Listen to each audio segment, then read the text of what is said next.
मैं एक गवाही देता हूँ। मैं आज सिल्की से बात कर रहा था और सिल्की ने क्या दिलाया। अक्सर हम लोग गाना गाते हैं, बिनती सुनने वाले मेरे आंसू निहारने वाले।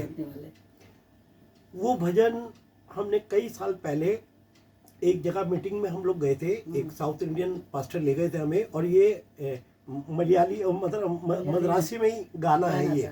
बाद में हमने उसका हिंदी करवाया जॉनी भाई ने, हमने, और फिर हम लोग उसे गाते थे क्योंकि हमें 3 दिन में वो गाना याद हो गया था और हमने वो लिख के और वो गाते थे।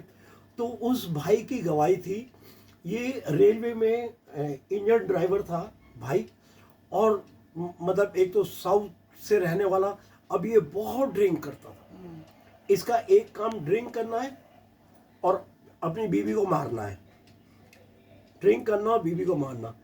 एक दिन ऐसी चोट बीवी के लगी सर में कि वो बिल्कुल पागल हो गई। पागल भी ऐसी हो गई, इसने इलाज कराया मगर कहीं कुछ नहीं। वो बिना कपड़ों के घर से बाहर निकल जाती थी और वो लोग पकड़ पकड़ के लाते थे और उन्हें लिटाते थे।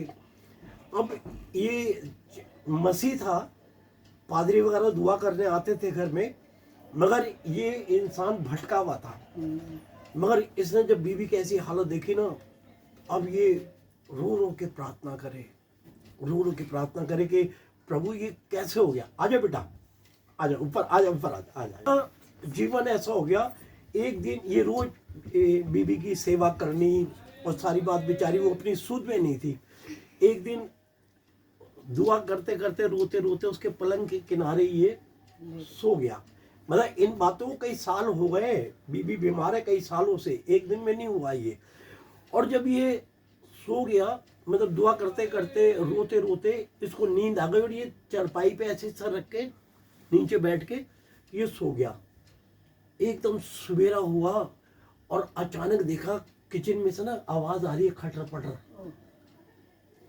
इसने कहा यार कौन है किचन के अंदर। एकदम आँख खुली ना, देखा तो बीवी बेड पर नहीं। जब इसने कहा कि ऐसा ना हो ये गैस वैस जला ले और कहीं और हादसा ना हो जाए, ये तो अपने दिमाग में नहीं है।